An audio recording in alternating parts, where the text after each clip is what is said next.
Jean, what number is this? Oh heavens, I think we're on 16. We are on 16. We're glad that you're joining us today. Yes. Just a little note, we're not going to sing all the verses of all these hymns, and that's why you have a PDF attached that you can download. I would encourage you to read some of the verses on these hymns, the ones that you want to read. Yeah. We've read them, we've studied them, we know them by heart. Right. And there'll be a test tomorrow? No, I don't think Indeed, so. indeed. Okay. Our first is He Lives. This is number 42 in Levis. Alfred Ackley, American minister and composer, studied music in New York and London, and he was quite an accomplished cellist. He became a minister in the Presbyterian Church, and that was about 1914. Wrote 1,500 hymns, of which this one is his most famous. And the story is, he was asked, there was a revival meeting or something, and there was a young Jewish student who said, "Why should I worship a dead Jew?" And Acker kept thinking of this as a response. So, Oh, okay. he lives, So that, Christ yeah. Jesus lives today. That explains the refrain. That's it. Okay. So this is an interesting hymn because of the very last two measures, which we were discussing a little bit before, how difficult that would be for a congregation to sing, and how many different versions you might get.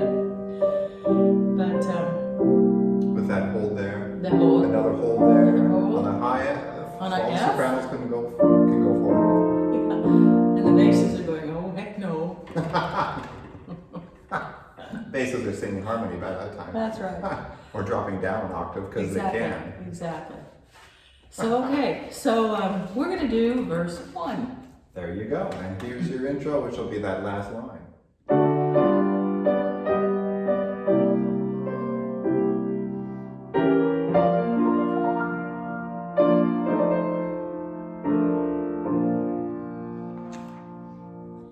I serve a risen Savior, He's in the world today.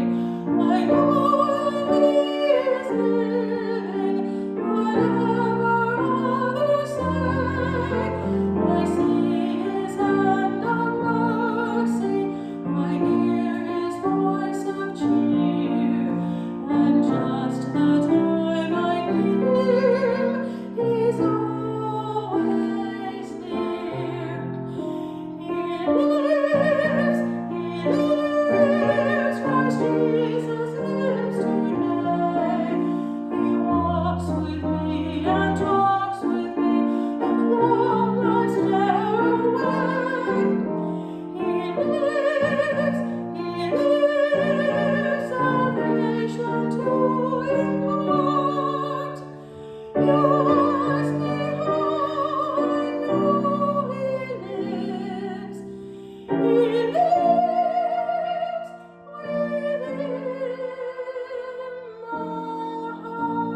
my heart.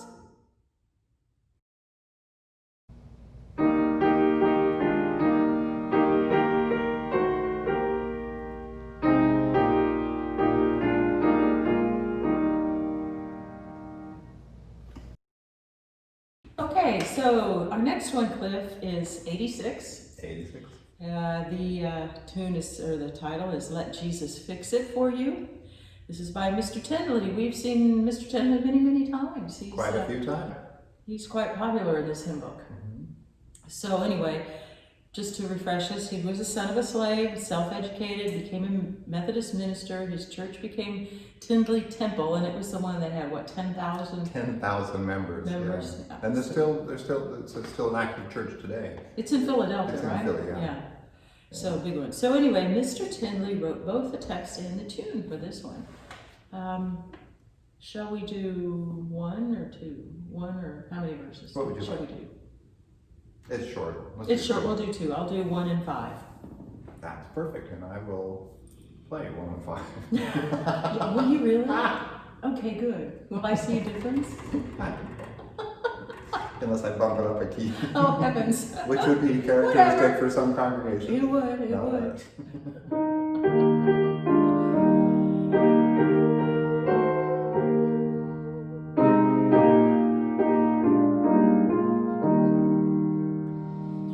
If your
number 168. Yes. I Am Praying for You. S. O'Malley Clough.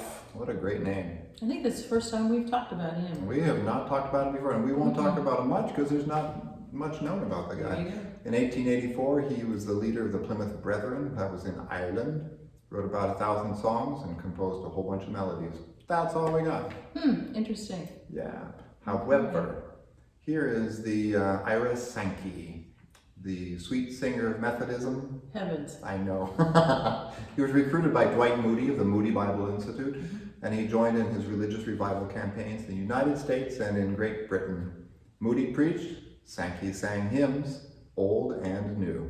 What a duo. I know. After Moody's death, Sankey tried to continue, but he was prevented by ill health and failing eyesight. And then he was inducted into the Gospel Music Hall of Fame in 1980.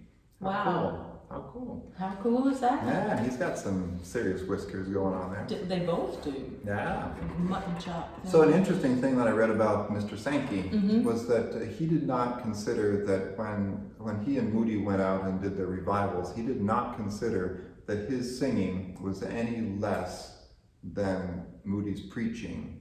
In fact, he said he preached using words, but Sankey said that he preached using music and words. Yeah. Who initiated this the saying that whoever sings prays twice? Yeah, I'm not It's a sure. I've saint seen or that. somebody. Yeah. I should know that, but yes, I it's should true. know that too. It is. Very It true. is. So there we are, singers. There we are. So this is all about prayer. How many verses? We We'll got do 1 and 4. 1 and 4 sounds good.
Number 205, Trust and Obey. Sounds like marriage vows.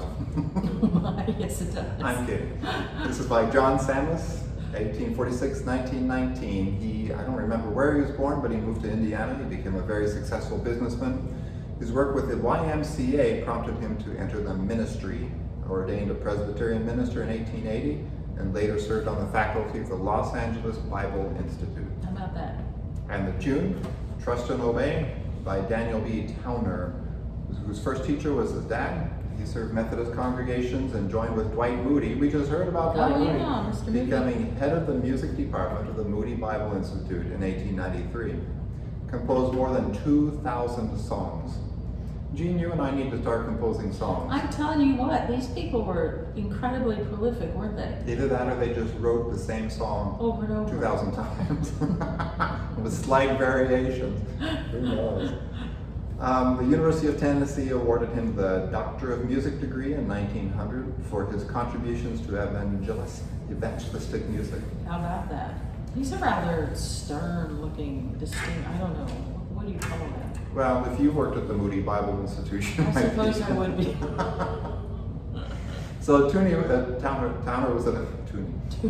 was at a Moody meeting in Massachusetts, and a young man rose in a testimony meeting and said, "I am not quite sure, but I am going to trust and I am going to obey." Towner wrote the sentence down, sent it to Sammis, who wrote the text, and the tune was born.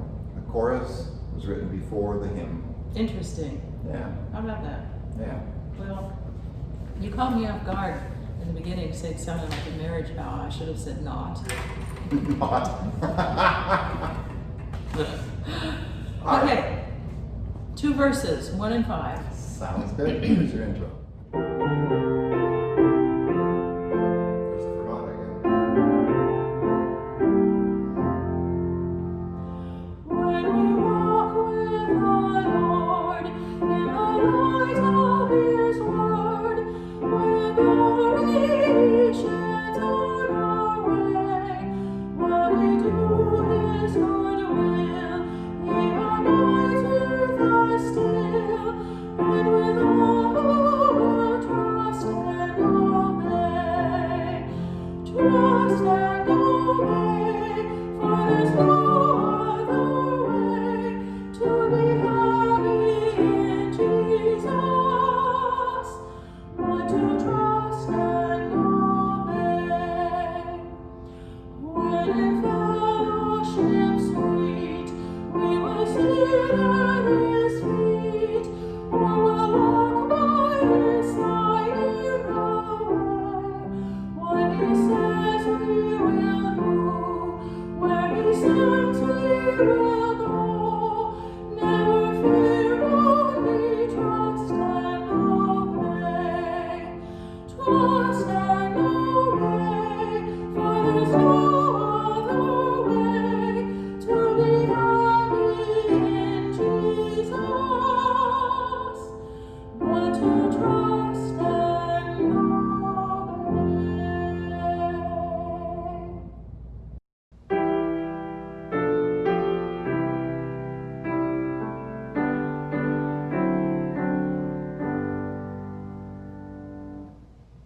Okay, so the last one we're doing tonight is number 113. It's entitled How Like a Spirit. This was written by a gentleman by the name of E. Eric Lincoln, 1924 to 2000, so he's relative contemporary. Quite recent. African-American scholar. He was abandoned by his father and then his mother, so he was raised by his grandmother. It's too bad. Yeah. At age 13, he picked cotton to support his family and to buy books for his studies. That reminds me of the senator from South Carolina who went from cotton to the Senate. Yeah. Yeah. Yeah. Anyway, he graduated valedictorian from his high school, then he studied and he worked in Chicago. He served in the U.S. Navy for 2 years, from 43 to 45. He received a whole mess of degrees. A whole mess. That's what's written there. Was ordained a Methodist minister, and finally earned his PhD in social ethics from Boston University. Highly educated. He was professor of religion and culture at Duke from 76 to 93. How about that? Yeah. So he submitted the text at the request of the United Methodist Hymnal Committee. Those Methodists. Yeah. And it was an invitation to 13 poets for alternatives to the traditional repertory of metaphors and images of God. The word, he used fretful evidently, in verse 5, he used the word noxious. Instead of our fretful claims, he says our Yes. noxious claims. Noxious claims. I think that's better. It is better, but I think the committee didn't like it so much. Evidently not. So anyway, they changed it, and this is reflective of the author's lack of patience with both sex and race as qualifications of a religious enterprise or of religious commitment. Very interesting. Mm-hmm. I thought that was very interesting. Yeah, very forward thinking. So now the guy who wrote this music, Edward John Hopkins, he's an Englishman, 1818-1901. lived in London all his life, came from a large family of musicians. At the age of 8, he was a chorister in the Chapel Royal. And at 16, he became organist at the Mitcham Church, so he was an organ scholar. And in 1843, he went to Temple Church, which had been restored to Gothic splendor just before his arrival. And he stayed there for the next 55 years and made the temple services a model for choral worship throughout the country and beyond. Evidently, the original tune was called Sursum Corda. And that's the tune we have in the 1982 hymnal. Yes, well, this tune does exist in the 1982 hymnal, Yeah, both this as a one does. hymn and, well, this one, Yeah. a hymn and two service Anglican chants, which was bothering me terribly when I first started singing this, because I said, I know this tune, what hymn is it in the hymnal? And of course, Mr. Brilliant here found it. Because I was looking in the wrong index. And part of the problem is this leavus, this one, does not give you the names for the tunes. Yeah. It'll give you the information. So for instance, it says at the bottom, Edward John Hopkins, gives his dates, but they don't give the actual name of the tune. So if you're a music nerd like me and you're thinking, what is the name of this tune? Yeah. It drives you nuts until you can figure it out. I had to figure it out by looking up Hopkins and see what tunes he'd written and find out which hymn it was. Crazy. Which is what I tried to do, but I did not realize that there was a service index and a hymn index and Yeah. a hymnal. So I thought, okay. Too many indices.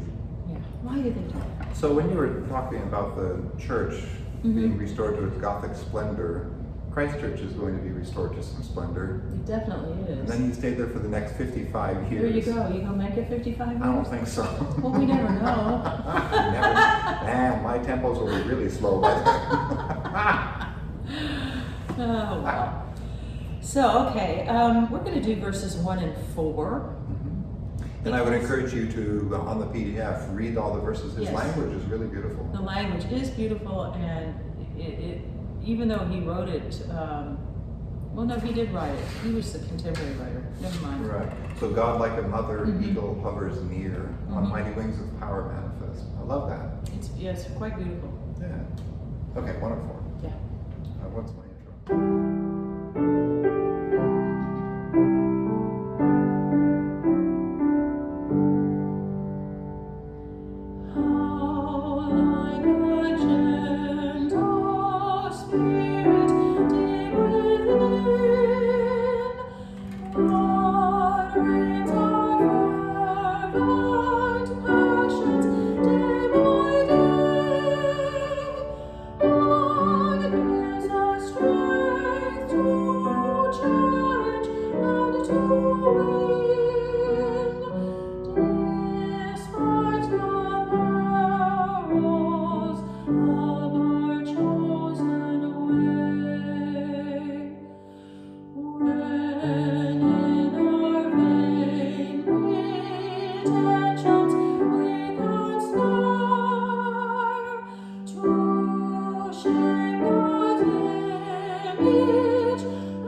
It's lovely, and if you're interested, it's 345 345 in in 1982. Yeah.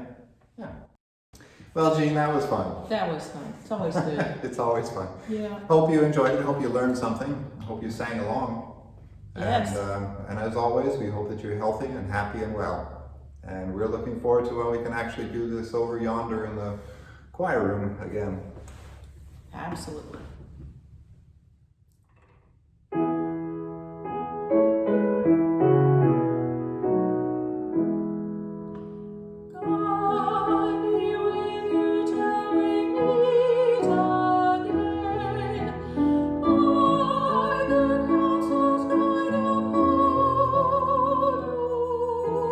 With the shepherds